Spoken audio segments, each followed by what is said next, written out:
it's been a really easy transition for us as a brand to move into the foiling space. It had a very nice connection almost to our ocean paddling heritage of the brand and what we've been making for ocean paddling.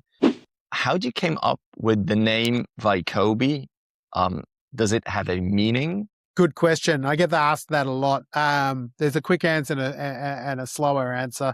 I'm getting a lot of feedback from a lot of people like HydroGav. Yeah, we're working with a lot of people telling us and giving us some really good intel. This episode is sponsored by Foilsessions. Foilsessions is the app that tracks all your foiling sport. That can be wing foiling, pair winging, or pump foiling. So if you're pump foiling, then it tells you how many pumps per minute you do, how long you glide. Go check it out on the App Store or foilsessions.app, and you have 5 sessions for free. Let's get into the episode. This is Up on Foil, the podcast for everyone flying just above the surface. Pump, carve, soar, let's foil!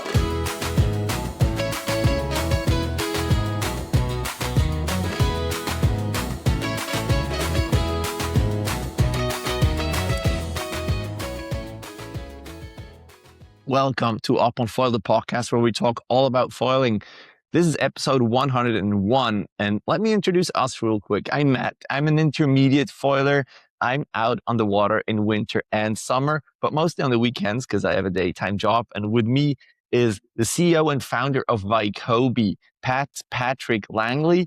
And we're going to talk about your personal water sports story and your company. You make technical apparel and accessories for water sports. It says on your website for water sport enthusiasts. No, it even says addicts. Welcome to the show, Pat. How are you? I'm very good, Matt. Thanks for having me. And yeah, it sounds like you're a fellow addict like myself.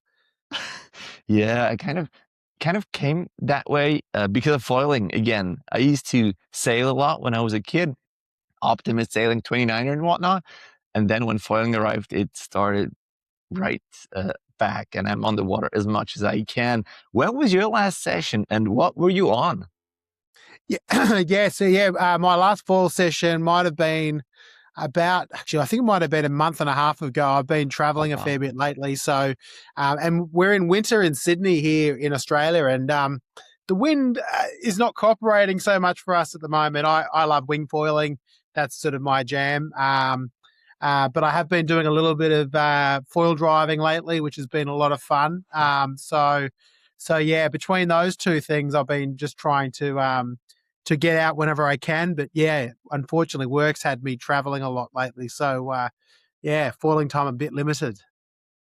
When I looked at your website, you have a perfect little video where you explain how it all started. So people have to definitely check that out. But as far as I've seen and as far as I remember, it started with surf ski paddling with you. Is that correct? Yeah, correct. Yeah, well, I guess going back a few more steps like you, Matt, I was also, brought up sailing, dinghies and yachts. That's been my sort of upbringing. So, I'm just sort of addicted to wind sports and being around the ocean. And as I progressed through the years, it's been a great sport, but life catches up with you. You start to have, family commitments, business commitments, etc. And sports like sailing get a little bit harder to do because particularly the racing side's very time consuming. And here in Australia and Sydney in particular, there's a very strong surf life saving community. It's every kid.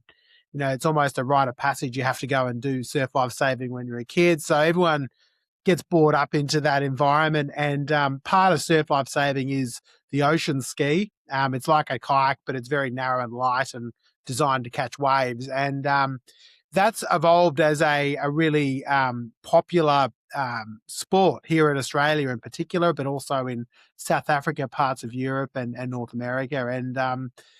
And it certainly was a great sport to get involved in when, you're sort of into that late 20s, early 30s, where you're getting into that business grind and time's getting short. And I started getting into surf ski paddling. My background at the same time had been in sports apparel and water sports industry. So over sort of the course of sort of 15 years, I'd worked for various brands but I've been doing this surf ski thing. And when I eventually wanted to start Vikobi 14, almost 15 years ago, there was no one doing really good technical gear for ocean paddling. And so that was what I first set about to try to start the brand within that community. And it served as a really great starting point for us as a brand to be able to just establish ourselves within that, the ocean sports community here. And at that stage, SUP was still, had a few little moments in time, as everyone knows. And downwind SUP was very big here in Australia relative to flat. So we had sort of the surf ski, we had the SUP, we also had outrigger and other sort of ocean paddling disciplines. So yes, that's where we began.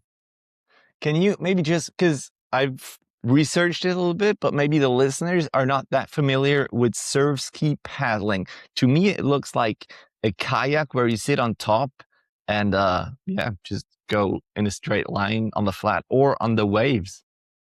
Yeah, that's a good description. So yeah, they're like a kayak, but they're designed to be able to go through wades. You wouldn't need to, like in a traditional kayak, you sit inside them, and if you flip or whatever, you got to go to the side and get the water out. These are designed to have water through them, and they just drain through. But they're about 6 meters long, so they're really long. Wow. But they vary in width. So if you're getting a beginner surf ski, they might be around that sort of 52 centimeters in width. Okay. And then the elite ones are getting down to that 42, 43 centimeters in width. So they're very narrow, like literally the width of your hips. They're designed to just sniff any wave. And look, the best thing if viewers want to look up like the Molokai to Oahu surf ski races over the years. That's traditionally been one of the, I guess, most iconic races. But the biggest races are races like here in Australia, the Doctor, which is a very one of the world's biggest surf ski races, and we actually have a foil division in that now, a downwind foil Oh, division. really? As well. Yeah. Oh, wow.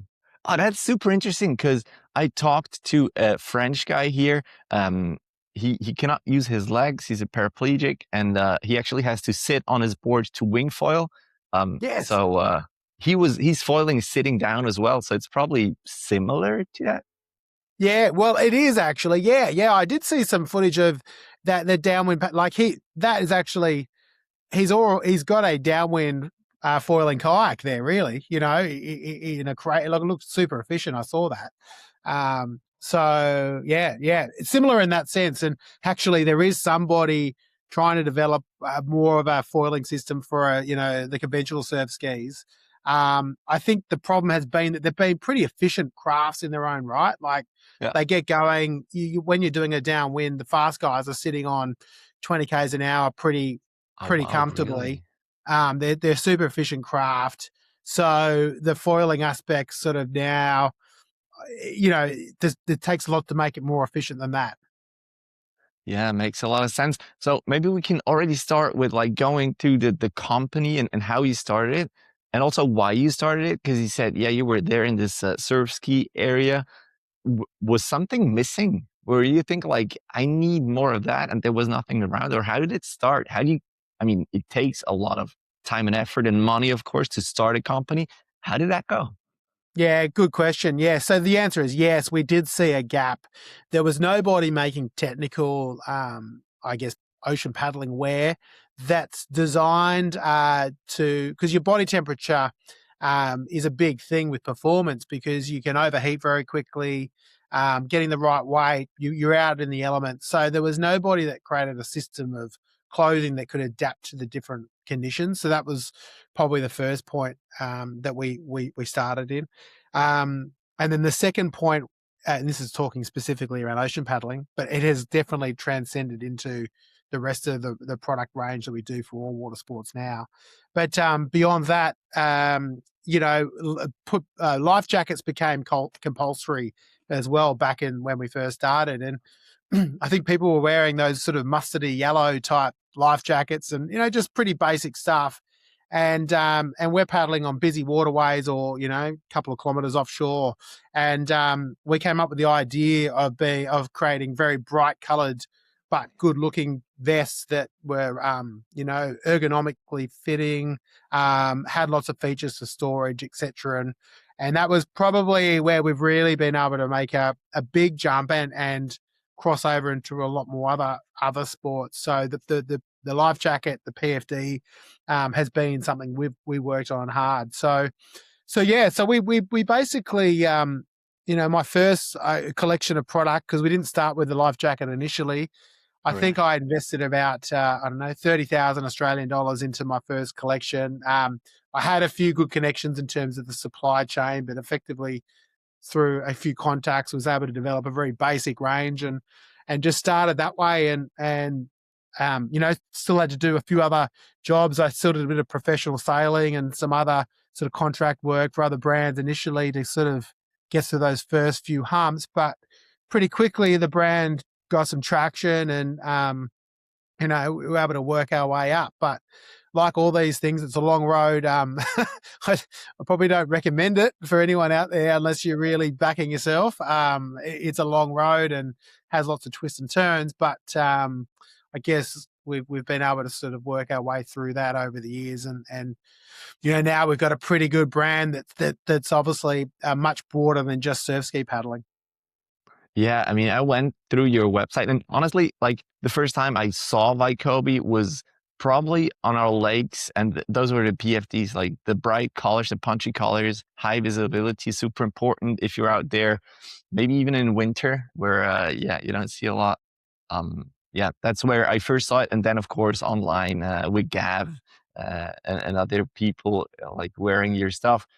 You have protection and safety, and that's probably the most important thing. And honestly, maybe we can just go through that, and you can, like me as a average or intermediate foiler, what would I need kind of as a PFD, and why would I need one of yours? Maybe you can do a little sales pitch for that.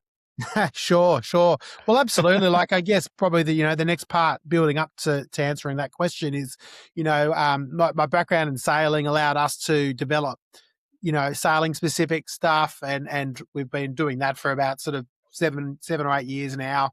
And so that range has evolved and we were able to expand the PFD range there and then having that connection to the wind. And then with the advent of like foiling and I guess, if you look at the sport of sailing, it evolved a lot, particularly around the 2012, 13 America's Cup. Like previous to that, the foiling moth had been the king of foiling and was very much a development class. Then the America's Cup came in and they started foiling in the catamarans and then it's really exploded beyond that in the sailing sense. Then with the wing foil element coming out and the downwind foiling, it's been a really easy transition for us as a brand to move into the foiling space because, well, not only did we embrace it straight away, but it had a very nice connection almost to our ocean paddling heritage of the brand and what we've been making for ocean paddling. And then, extending that particularly into downwind foiling, etc. And so I think that's been sort of the evolution of us as a brand, and our product ranges are all working around that. But you make a really good point. The safety and protection part has become a really important part of our business. And for the foiling segment, yes, that is obviously pretty key. And I'm sure your experience, Matt, probably, when you first started learning the wing foil, you're wearing the helmet, you're wearing everything, right? Like you're going to be doing lots of crashes and that we're still crashing, right? We're still because we're pushing, but I am still crashing, of course. But honestly, when I got out for the first time, I had no idea, and I didn't like wear a helmet. I just wore my basic life jacket that I had from sailing. Nothing happened, fortunately, but no, I went in pretty ignorant. Yeah, that's right. So that's exactly the experience. But a lot of people then, as you get a little bit more proficient, people are starting to wear a little less gear. But I think around that corner, you always know that you're only just another. There's only a moment before you're going to have another little dingle, or the foil just falls in the wrong way. And So I think for us, yes, the life jacket part has been really good. And I guess when downwind foiling first became a thing, Jeremy Riggs in Hawaii, yeah, he was actually, an outrigger paddler, but he knew of our brand and he was already doing lots of good downwind runs a long way from the ocean. And he contacted me and said, look, I really think this PFD would be perfect for what we're doing.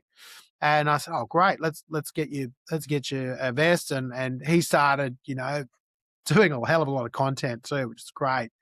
So he was one of the first early adopters for downwind foiling. And then another guy that everyone knows here, James Casey, of Code Foils and James Casey, just as a legend downwind foiler. He's a local guy here as well. Crazy stuff. And we've known him even from his SUP time when he was doing not flat water, displacement SUP, let's call it, downwind SUP before it was foiling. And so, those two guys were early adopters that embraced the concept that, hey, if this sport's going to grow, we've got to encourage safety and people doing the right thing. And I think that's held very true. And our vests were really well placed for that. They were bright colors. You had storage. You could put hydration in the back. You can put your phone in the pockets, all that sort of stuff. So I think that was probably our first sort of real point to be able to sort of really start to do something in that foiling space, with our technical gear and embracing that. I think then in my own experience, going through the foiling journey like yourself, you start experimenting with different things and helmets. I still have a helmet in my my shed. I still wear it. There's days where I just want to wear it. I just know I want to go a bit harder or whatever it is. Or there are just days where I'm going for a good muck around and I probably don't want a helmet, but I want some protection. And that's where the impact hat range was born. And so we launched that last year and it's been incredibly successful for us. And then we've learned a hell of a lot in our first production, with our new Gen 2 coming out, in September, of that with, expanded range, expanded colors. So I think things like that have been really good sort of headline products for the foiling market, which is then helping us, really evolve from there. We've got a impact vest in our range as well. We're adding that with a bit of Parawing storage. We've got, Parawing storage very much front of mind, with a fair few of our products now. And then just our general accessories and stuff that we make for all water sports are now starting to be discovered by the foiling community as well, and our technical waterwear, which is quite, sophisticated. So I think by and large, we're starting to get that momentum and, we've got a lot of dealers around the world all signing up with our range every day, literally, which is pretty exciting. So, yeah, we're very motivated to keep building and developing more product for the foil market. All right, a few things to dissect here. First of all, episode 60, James Casey. If you haven't heard it, go check it out for all the listeners. Then you said, yes, your PFDs, a lot of storage, a lot of places to put phones and whatnot. But also now when you address parawinging, parawings are tangling everywhere. Have you been parawinging? I've tried it once, and I think the technology's got a lot better since with the kite. So I've got to have another go. But I'm getting a lot of feedback from a lot of people like HydroGav, and so yeah, we're working with a lot of people telling us and giving us some really good intel. So yeah, it's pretty hard work, right? They tangle everywhere, and I don't remember who it was. Sam Loader. It was Sam Loader. He said that his parawing or a parawing he used once even tangled on the top of his hat. There's a little thing and it tangled around there. It can tangle everywhere. So the question basically is when you have a product and you think, well, it's perfect, then a new sport comes along. Yeah, you probably have to change it. And you talked about the bump hat before. Like how many iterations does that take? Maybe you can take us through a little maybe born cycle of stuff like that. You have your first initial prototypes. Do you do them yourselves or do you order them from the companies? How long does it take until you have the finished product? And then as soon as you have it, as you said, there's feedback, there's a new sport. How soon are you gonna go and say, all right, we have to change it. We have to make a version 2. Maybe we can take the example of the bump cap. Yeah, you know what? You're hitting a really interesting point that we talk about internally here a lot with our design team. So we have an internal design team here, and actually our head designer Bart Masachik, him and I worked together at another brand previously, so we've got a pretty great relationship in terms of melding, you know, really good design ideas and concepts with good commercial concepts and what the market are using. But we have this discussion all the time. In a perfect world, we would try to run things in nice extended lead times so that we can go from concept to testing through to then, you know, signing off on the concept to selling it in, then delivering it the following season, which could be like literally a 18-month lead time before hitting the market, right? And that's in a perfect world, that'd be great. And you make that point in the para wing. We've been a little bit reluctant to jump in some areas on that because the sport's changing so quickly, and you could develop something today and 3 months later someone's already changed the sport. So we have been a little cautious in some areas on that. But then there've been other areas where we've seen opportunity and gone, no, we need to act quick here. We need to speed up this development timeline. How do we go about this? And who do we need to talk to? Typically, we would go from concept, like, but depending on the product, sometimes Buck can develop something here, like a real crude prototype. We can make something here and you know, identify a few concepts that could be fixed real quickly before we then go to getting our suppliers to then develop a next prototype, which is usually 50 to 60% of the way there when it first comes out. We would then get that really hardcore tested by people here or anywhere else in the world that we've got connections with. But yeah, we typically would go through a testing phase. Then we would, depending on how the success of that would decide how often we would need to go back for more development. But yeah, at some point we need to start to get support from the dealer network and get them on board. I guess a good example is we've got this all-purpose waist belt and leash combo coming out, and we're going to have that in time for AWSI. That's really been a really important product for us, and that's been like a really difficult process because you ask every foiler around the world what you want for a leash and waist belt, you're going to get so many different answers because everyone's got their different needs. So we think we've done a pretty good job at coming up with something that's going to be able to be adapted for no matter what you do. But good example there of needing to spend time and testing it, but trying to speed it up as much as you can because we know there's a need for it. Yeah. And then you also don't want to overcomplicate it. Don't want to make it too expensive. So I can imagine it's super difficult.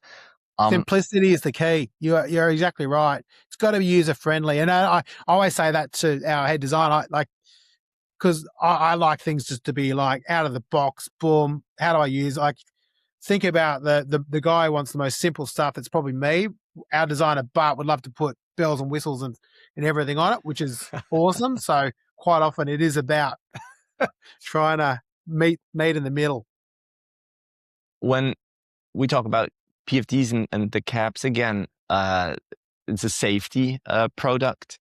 When I think about safety products from the perspective of like a business owner, it always sounds kind of scary due to like legal problems, maybe.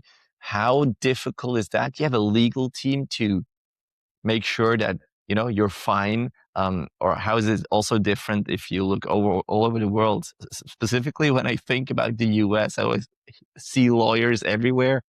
Is that sometimes a problem? Or do you like have a little disclaimer under your safety gear to say, well, you know, safety is relative or something?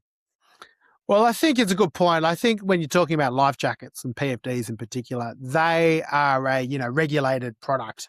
So we have to get them certified to certain standards.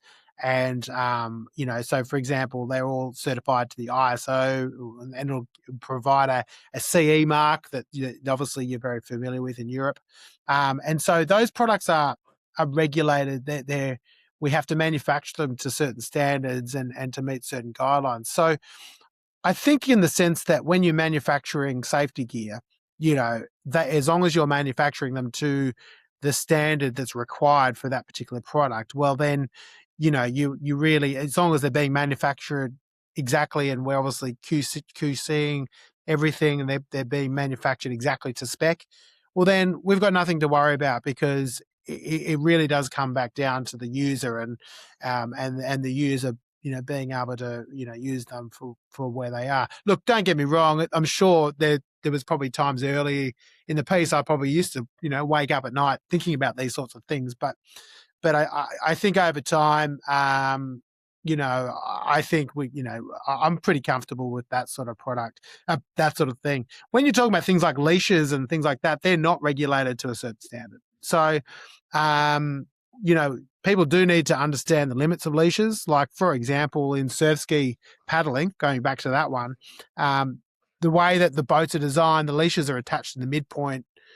And if you do come off on a wave, there is a certain load where the leashes will break. It's just the way that all leashes are manufactured. You can make Dyneema ones, but the problem with that is the load in a break would probably damage or really severely damage a leg if it didn't break. So that you got that sort of thing, but someone could be in a situation offshore in big conditions and lose their craft, which would put you in a very dangerous situation.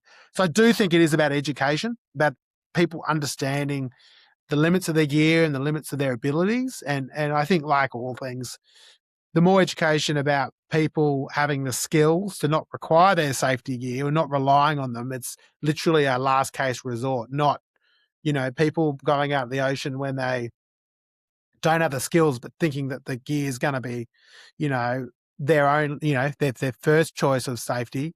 Their skills should be their first way of surviving, I think. Totally agree. How is it different though? Because you started for mainly yourself and Sydney, this area, surfing waves. How is like developing gear different if you just look at your part of the world and then let's say Switzerland, for example? How is this different? How do you even adapt your products, or you say, well, this is just probably not going to be a global product? Yeah, good question. I think the thing that I just love about, when you go around the world, you can go anywhere in the world and you're going to have more in common with the person that foils than you would with the person here in Sydney that doesn't foil. Like, we're all really one of the same. But you do make a really good point. Like, for example, in Switzerland, pump foiling is huge, right? Like, it's what people love to do. And it's not as big in, say, places like here in Sydney. Makes sense, yeah. Which might have more of a sort of a downwind sort of, or wingfoil sort of thing. But I think if you look at it globally, like wingfoil is one of the, it's probably the most accessible form of foiling for most. And I think that's where I'm seeing still, a ton of volume but then the beauty of it is it's got so many different facets to it, from pump foiling to downwind to surf foiling to e-foiling to parawing. Like, that is really the cool thing about the sport now, and which is going to give it a lot of longevity. So I think we do try to think about our products as to how, and this is not just thinking about foiling, but we do come up with products thinking about how it could cross over as many of our sporting genres as much as we can. That's really the that would create a lot more ticks for a product than if it was just narrowed into one segment. But it's probably easier if you have to develop for saltwater, big waves, like a lot of pull, and then you bring it also to Switzerland where there's fresh water, the waves are not as big. It's probably easier. Yeah, well, I guess, yeah, you're right. If you've got the harder, the more rugged environment, perhaps, yeah, I think that's pretty good. And I think if you look at New Zealand, the Kiwis have always been amazing sailors and, very innovative. And you look at the environment over there, it blows like dogs off chains, 3 days a week. And so I guess, if you are around in a more rugged environment, you can sort of have more opportunities for testing. But look, I don't know. I think still there's a lot of things that cross over pretty well. Like impact hats have been fantastic in that sense, because I think they really do appeal to a broad foiling market. The PFDs not so, but certainly things like that are working in that way. You talked about technical clothing before, like for heat regulation. And I was just thinking, because if you are on a surf ski, you probably usually don't fall. If you fall, it's going to be super cold. If you don't fall, it's going to be super hot because it's exhausting. Maybe not as much with wing foiling, because you have the wind that is always on you. But then again, now you said it's winter in Sydney. How cold is it? How cold does it get? Because here we sometimes foil in -2, 3 degrees Celsius. Yeah, you'll laugh when I say how cold we find it here, and it's winter. It's.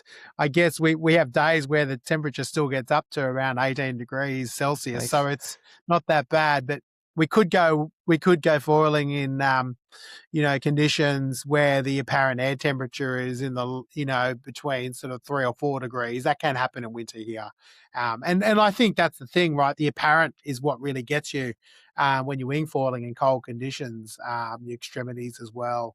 So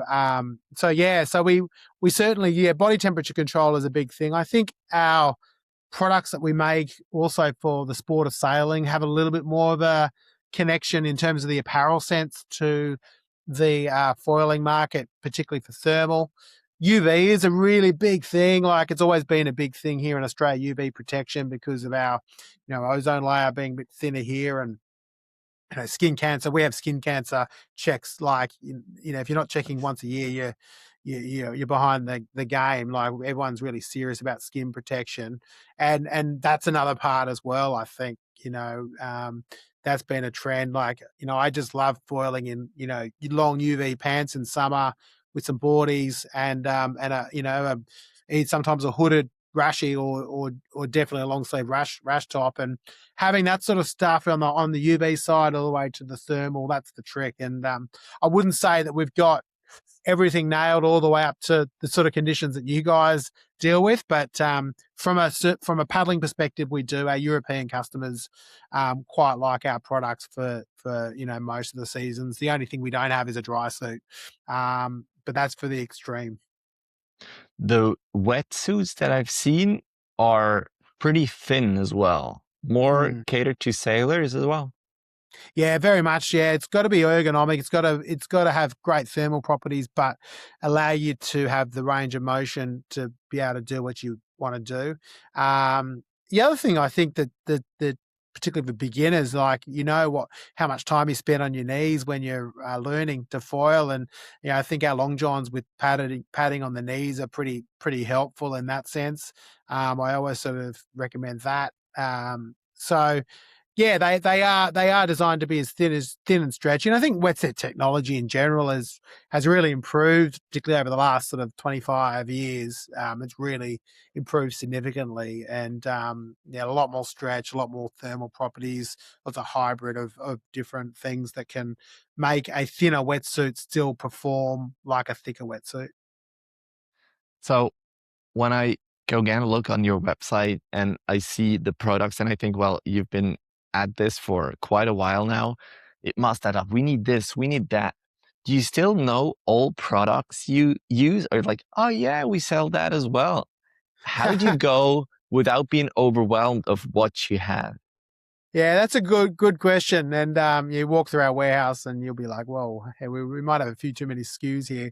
Look, I guess that's the beauty of owning your own business, and not, I guess, like a lot of brands that are in the marketplace are owned by private equity firms that will have different mandates on what they're trying to do. I guess we're super passionate about what we do, and because we own the business, we can do what we want to do. And if we think we would like to make a product and there's a reason to do it, we'll do it. So yeah, to answer your question, sometimes I do look around and go, oh yeah, I forgot we made that. But yeah, like all things though, the commercial reality, you're doing your planning for the seasons ahead, and this happens every year. Like we've probably got a list of 40 things we want to make, and we have to cull that down to sort of, half that, if not less, just from a viability perspective, from a cash flow perspective, from a dealers can't actually stock that much stuff perspective. So you got to really, you got to tweak it. Unfortunately, like I'd love to make. If it was up to me and I had all the money in the world, I'd be making a lot more. But commercial reality and space sometimes dictates. Um, Maybe we can get into your work week or month or even year. You can tell me how you plan, because you said you're going to be at the AWSI. You probably have a bunch of meetings all the time. You said your last water session was quite a while back. How do you cope? How do you manage? Did you have to learn to say no as well to a bunch of things? How's your work-life balance man? Great, good question. Well, there's a few things we do to try to make life easy for us. Like we keep our business very close to home here in the Northern Beaches. So, we're only literally, our office here is 5 minutes from home, and we're, the whole team are here. So we try to make life easy from that perspective. So it buys you some, time in the morning and afternoon. For me, like I have to exercise, particularly in the working days, I've got to try and do at least 3 days a week. And I typically do that on the surf ski because it's not dependent on wind. But I love to keep the weekends free for wind sports, particularly foiling. So weekend I leave free for foiling. Weekdays I try to do the paddling because it's good cardio. And it's good, good connection to the ocean. So that's sort of a typical week for me. More on a yearly basis. Yeah, we're pretty we'd spend probably the first half of the calendar year very much into execution mode of, delivering our products and a lot of planning for the next season. And then the second half of the year is very much into activation of, selling the programs in, activating at events and things like that, and really sort of planning, getting the next year set up properly. So, the travel, I do make sure I see our dealers once a year in different parts of the world. I think that's really important because I get lots of good ideas and feedback from them. And I balance that up with spending time with the athletes and the users and getting feedback from them. And I think all of those things are important. So, look, I do love the travel. I love the part of our business where we get to meet people in different parts of the world and understand their problems and see, which inspires us to think about how we can come up with ideas to fix that. When I think about like making a company, and you told me, you started a long time ago, you did everything probably, or did you start with like a friend or someone you knew already? How big is your team now? And was it hard to like let go of some parts of the company so you can focus on specific things? Yeah, good question. Yeah, look, you start off by doing everything. I was fortunate though on the product side. I did have a good contact who was able to sort of really look after that, the initial, product development and supply arrangements, so that I could sort of focus at least on the parts of the business like business development and just structural things, logistics and things like that. And then over the years, we've just gradually added on people in different areas that could take on, logistics and the daily shipping was the first, and then you slowly add on marketing and then finance and then product obviously was something, we started to want to bring that in-house. And like I mentioned before, our head designer, Bart, him and I had worked really well in a previous business. And so he was able to join with me 8 years ago. And I think that's been huge for us because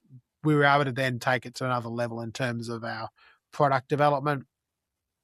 So letting go, I think what we've been really lucky is we've been able to add people into each part of the business that become experts in their part, which then, allows me to then stick to the things that I really enjoy, but, I feel like I'm good at and I can add the value. So, yeah, it's not difficult. We've got a great team here. Here in our office, we've got 15 here in Sydney, and, across all the different, areas of the business. We've got QC in our suppliers, in our factories. And then, we've also trying to build different representation in different parts of the world as well at the moment. But yeah, we try to, as much as we can, keep the business simple, because the world can get complicated, and anyone who's followed sort of, things like, dealing with the US and things like that over the years, the just seems like every day you wake up to something changing and a rule changing or a new legislation. And so I think as much as you can keep your business simple, there's a lot of other things that'll try to make things complicated for you. So Are you still stressed by the news, or are you, after these 14 years, feeling like, no, it's fine, the world throws something at us, we're going to cope with it?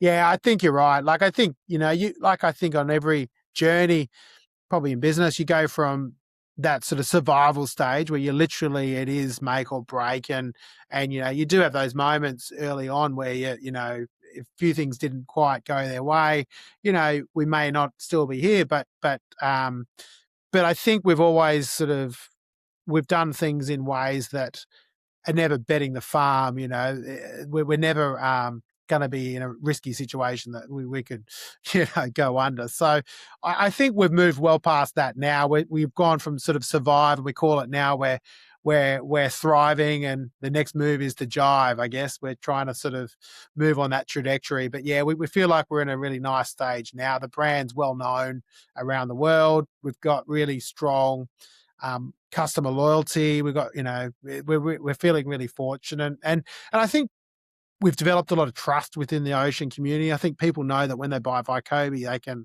they can trust the gear. They know that sometimes if things don't go quite right with the product, we'll back it and we'll replace it or sort them out, and that can happen. But yeah, I think that's part of our brand philosophy. So yeah, it's good fun. Maybe one last question about developing products. I'm in that foiling bubble. For me, everything is foiling, and I sometimes feel like, well, parawing, that everyone's parawinging. And then I go to the beach and I see, well, there's just me. Maybe one other guy's like, yeah, you're parawinging as well. That's exciting. Everyone's still winging. Does that sometimes happen to you as well, that you think like, well, everything is foiling now, but actually on the water, people are still, I don't know, maybe surfing, maybe paddling, or are you coming in, having your meetings, you see the numbers, you know where to focus? Yeah, good question. Like here in Sydney, it's really interesting, right? We've got Australia. I don't know if you've been here, Matt, before. Have you been to Australia before? No, I have not yet. It's a mad surfing country. Like, it is culturally huge, right? I could go to any beach down here right now and there'll be what are we? We're on a Wednesday lunchtime. There'll be people fighting for waves, right, on any given break. And so surfing's so big. So it's really interesting in that we see the foiling thing the way that we do because we're right into it. But actually, when you think about it from a bigger market perspective, it's actually still a very much a niche sport, right? Yeah. So you have to be guided a little bit by metrics that you can relate to, whether it's, number of stores, sales per product, et cetera, et cetera. Yeah, it is. And also it's really easy to get caught up in the hype. People, you gotta get into this parawing. It's huge. And look, it's going great. It really is. But anecdotally, it's a difficult sport to master, and it's going to take time for that to build. So I think, yeah, you can't always decide on something just by what you're observing on the water. You could go to Hood River, and if you went to Hood River and thought that's the rest of the world, man, we are in the biggest sport ever. Like, dominates in that venue. Lake Garda, same thing. But I think it's about sort of understanding that that side. But hey, look, I'm super positive about it. Look, at the end of the day, we make gear that we like, for gear that we like to do ourselves. So then I guess the trick is just to try and make them all stack up. What's your favorite product that you have? It's a good question. That's like asking a parent to say who's their favorite child. Well, look, I can't go like for longevity and ability to cross over such a large market. Our Vikobi V4 PFD is incredible. Like it's been such a success story across so many different facets of water sports. It's so people love it for its comfort, its versatility, its features. So I have to say, probably I have a soft spot for that one. I definitely have that, and so I definitely would say that's a good one. I think the other one is we've got this really cool thermal range called Hydroflex, and it's like imagine a fleece legging and a fleece top, which you use as a thermal, and it's just really nice and comfortable. It's the right temperature. It breathes when you want it to. It keeps you warm when you want it to.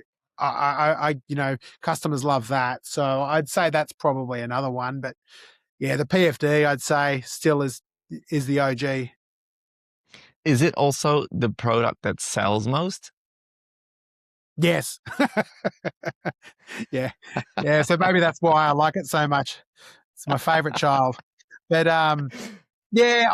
but I still think it just like if I think about how much I use mine, I use it for so many different things. And so yeah, I think that the versatility is the reason why. And it hasn't really been able to get much, there's not much competition against it because it's got a lot of different unique features. So so it's been pretty good. Yeah, people might have a favorite child, but they're not allowed to say. So maybe just how'd you came up with the name Vikobi? Does it have a meaning? Good question. I get asked that a lot. There's a quick answer and a slower answer. I guess the slower, boring answer is the commercial one. Look, we're here in the Pacific Ocean. We're based in Sydney, and we started in paddle sports. So we have a very, good connection to the Pacific Ocean region, the Pacific Islands, all the way out to Tahiti and even beyond to Hawaii. So I wanted the brand name to connect with that, the Pacific Ocean, and have a good, really resonate to that. So I had to have that sort of sound to it. I always like anything that starts with V. It's very performance orientated. So that were the sort of criteria initially, and of course you needed to make sure it didn't mean anything bad in any other language. We wanted to own the domain names and trademarks globally.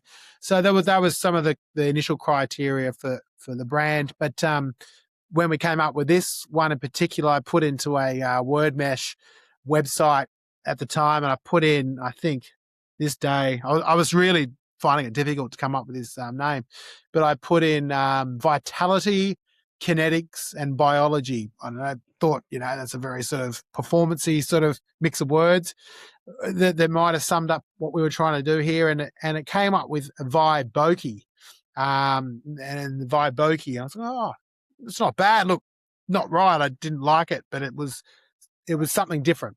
And I mentioned that to my wife. I said, hey, listen, I got this brand name Vikobi. It's not right, but we could be onto something here. And she went, just move the K and the B around. Let's go Vikobi. And I was like, oh, Vikobi. And I think we were going to a party that night, and people were asking me, hey, how's your new business coming on? What's it called? So it's called Vikobi.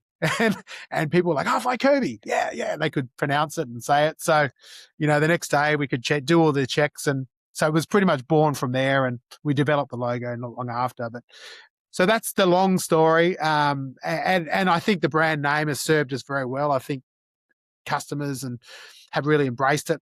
But I think in the short term, Vi in Polynesian language can mean ocean and Yes.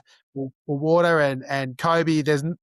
I don't know. There's not many definitions for Kobe, but Kobe Bryant was a legend. So maybe we'll go ocean legend. So if anyone asks us, we say ocean legend. Perfect. All right, man. We've been talking for a while. Is there anything else that I forgot to ask that you want to share about you, the company, water No, sports? I think we've covered a fair bit today, Matt. It's been really, really good fun. I think the great thing for us is we are a global brand. We've got great distribution all around the world, in Europe and US and Australasia and beyond, even down to South Africa. So, we're pretty easy product to find and access, and we'll be at the AWSI and Hood River again this year. We were there last year and had a great show. Loved that. And so if anyone's going there, please drop by and say good day. We love hearing everybody's stories. And Matt, it sounds like I might have to come up and see you at some point.